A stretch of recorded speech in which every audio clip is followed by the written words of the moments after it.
soundtrack.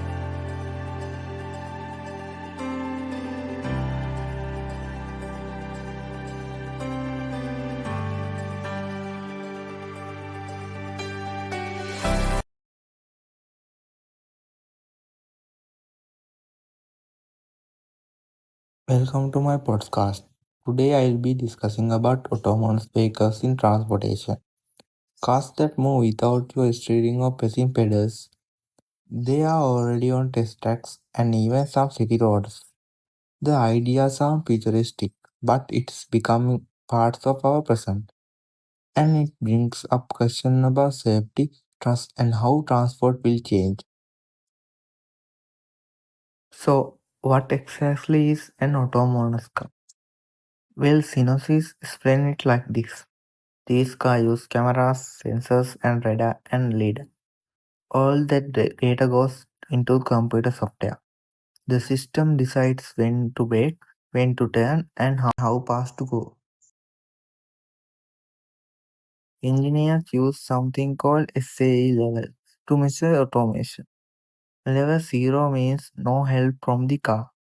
Level 5 means the car drives completely on its own, without even a steering wheel. Right now, most vehicles on the road stop at level 2, which means the car helps but driver still stay in charge. This is not a brand new one. Back in 2007, there was a DRPA Urban Challenge. That event was a turning point.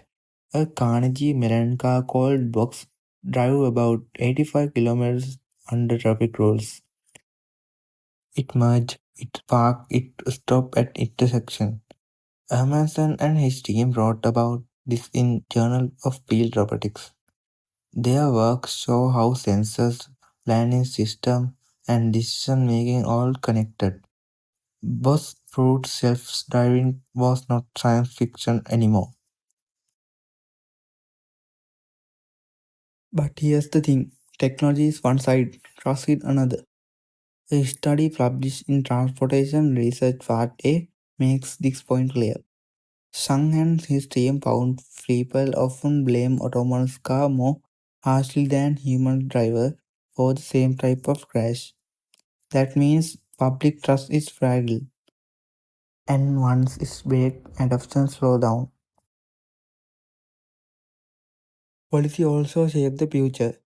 Anderson and his colleagues at RAND in their book Autonomous Vehicle Technology argued that laws are not keeping up. Question like who is responsible if an accident happens? How should testing be done before these cars are approved? Without clear answers, both companies and people face uncertainty. Now let's step back and think about the environment. The International Council on Clean Transportation warns us here. If autonomous cars still use fossil fuels, emission will rise. But if they run on electric power and are shared, then emission could drop. The outcomes depends on the choices we make about energy, not just autonomy. There are also social effects. In driverless, intelligent cars and Roadhead, Lipson and Kurman explain how everyday life might change.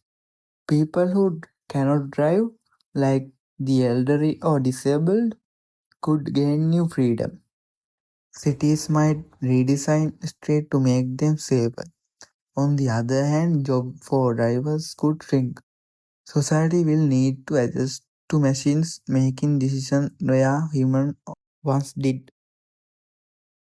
So where are we right now? The technology is moving fast. Cars are being tested in different cities. Companies are refining sensors and algorithms every year. But progress in lab and test zone is not enough. Trust, law, energy, and social change are equally important. Now I give you quick summary. Autonomous cars depend on sensors and AI. Events like the DARPA challenge proved they are possible. Trust is fragile when crashes happen. Laws are still not clear. The environmental impact depends on poor choices. Social changes bring both new opportunities and new problems. That's the bigger picture. These vehicles are not just about software or engineering. They are about responsibilities, planning, and decisions made at every level. Think about it in personal terms. Would you feel safe letting a car drive your kid to school? Would you trust it enough to sleep in the passenger seat? These are not only personal questions, they are social ones. Experts agree adoption will take time. Laws must catch up. Cities must prepare. People must adjust to new habits. The journey is not smooth, but the direction is clear.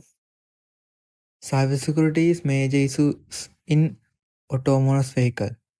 Autonomous vehicles are computers on wheels. Anderson and colleges warned that hackers or software errors could cause real danger. Protecting vehicles from attacks is as important as teaching them to drive. So, when we look at autonomous vehicles are not only about machines, they raise questions about safety, fairness, work and trust.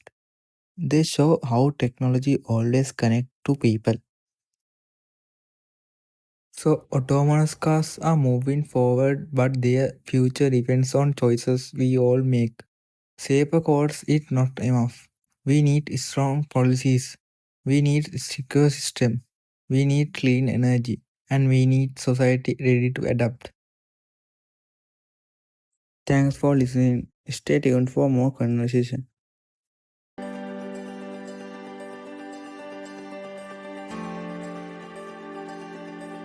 Soundstripe.